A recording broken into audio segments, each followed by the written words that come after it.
bukan cuma mau bahas grafik saham yang bikin pusing.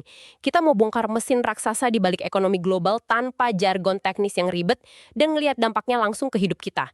Sampai ke urusan harga sepiring nasi di meja makan kamu. Yang paling menarik di sini adalah gimana sumber ini maksa kita buat berhenti ngelihat ekonomi sebagai sesuatu yang acak. Ini bukan hukum alam. Iya, karena selama ini kan kita diajarin teorinya Benjamin Graham, mentornya Warren Buffett. Katanya pasar itu kayak pendulum gravitasi ya kan? Betul, antara ketakutan sama keserakahan. Naik karena serakah, jatuh karena gravitasi alamiah. Nah, tapi materi yang kita bahas hari ini nolak mentah-mentah soal ilusi gravitasi itu. Katanya, pasar runtuh itu dipicu sama dua tuas utama, sistem utang atau leverage sama manipulasi suku bunga. Dan ini dibuktiin sama sejarah. Kalau kita lihat ke belakang, krisis 1837 di Amerika itu karena utang kapas dan aturan emasnya Presiden Andrew Jackson, terus krisis 1873. Yang industri kereta api itu ya, sama Jacob. Nah, iya, tepat.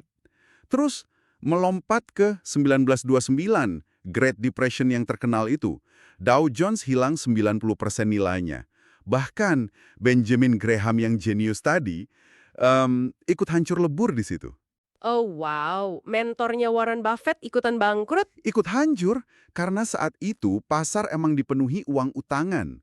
Lalu ada dot-com bubble tahun 2000, Nasdaq turun sampai 78%, butuh 17 tahun buat pulih. Di krisis itu, perusahaan long-term capital management yang isinya 80 orang bergelar PhD aja bisa hancur lebur. Tunggu. Biar gampang dicerna, coba kita bahas konsep leverage-nya. Ini tuh kayak, kalau di video game, ini kayak slider tingkat kesulitan gitu loh. Gimana tuh maksudnya? Jadi gini, bank sentral kan nurunin suku bunga sampai hampir nol.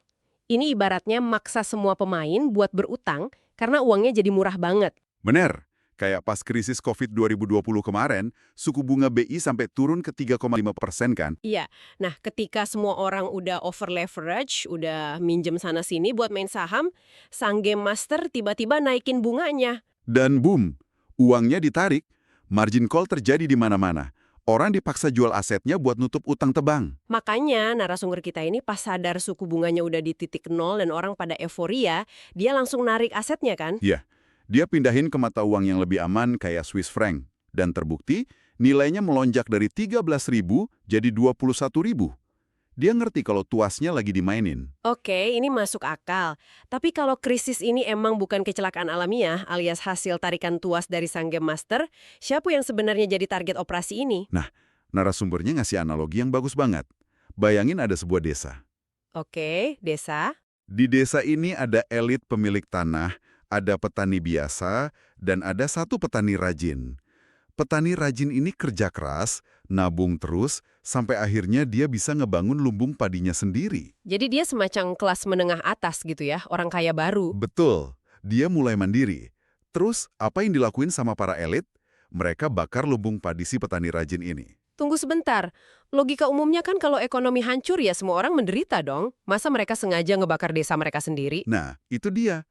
Elit ini ngebakar lumbung padinya bukan karena mereka pengen hancur bareng. Mereka mau ngeriset sistemnya. Ngeriset biar apa? Biar si petani rajin ini, yang udah mulai mandiri, kembali miskin dan terpaksa harus kerja lagi buat si elit. Krisis itu nggak pernah nargetin orang paling miskin. Karena mereka nggak main saham ya? Tepat. Krisis itu nargetin orang kaya baru. Hartanya disapu bersih. Dan yang menarik, elitnya nggak ikut rugi. Mereka justru meraup untung besar karena mereka pegang uang tunai pas harga aset lagi anjlok gila-gilaan. Kayak John Paulson yang dapat 20 miliar dolar di 2008 tadi. Atau Bill Ackman pas krisis COVID 2020.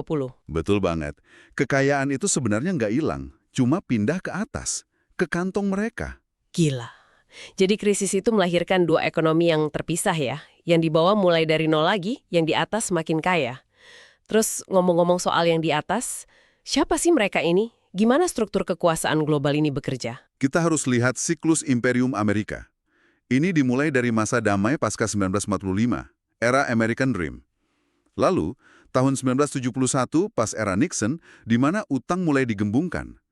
Puncaknya itu pencetakan uang besar-besaran. Iya, di 2008 dan pas COVID 2020 kemarin. Kalau nggak salah 40% dolar AS itu dicetak pas COVID kan? Iya, 40%. Dan dari siklus ini, kita lagi menuju potensi restrukturisasi politik atau semacam New World Order di 2027 atau 2028 nanti. Bentar, ngeri juga. Terus struktur yang ngendalin ini dari atas ke bawah tuh gimana wujudnya? Paling atas itu ada BIS, Bank of International Settlements. Oh, banknya para bank sentral itu ya? Benar. Makanya, narasumber kita nyebutin fakta sejarah kalau Hitler itu nggak pernah nyerang Swiss, karena di sanalah letak BIS ini beroperasi. Jadi bank sentral dunia ini posisinya di atas semuanya? Iya, di bawah BIS baru ada IMF, dan bank sentral nasional kayak The Fed di Amerika, ECB di Eropa, atau BOJ di Jepang. Terus di bawahnya lagi? Baru masuk sovereign wealth funds kayak Norges Bank, dan manajer aset raksasa kayak BlackRock, Vanguard. Dan baru di bawah mereka ada bank komersial kayak JP Morgan sama Goldman Sachs gitu ya? Tepat sekali. Dan ekosistem ini nggak cuma ngontrol duit, mereka ngontrol dunia politik juga. Iya, ini ngingetin aku sama analogi boneka Matryoshka dari Rusia itu loh.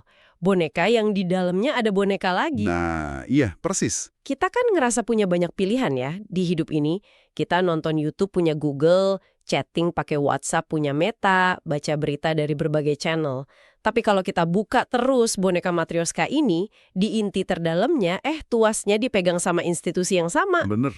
Perusahaan raksasa Magnificent Seven kayak Nvidia, Microsoft, Google, Meta, itu semua pemegang saham terbesarnya ya manajer aset yang itu-itu aja. Bahkan urusan donatur politik ya. Iya, tokoh kayak Timothy Mellon yang jadi donatur politik terbesar AS.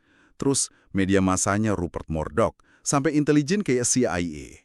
Ujung-ujungnya buat ngelindungin aset gelap mereka di jurisdiksi kayak Cayman Islands yang di bawah kontrol London. Gila, berlapis-lapis banget. Nah, dengan sistem global yang sedemikian solid dan termonopoli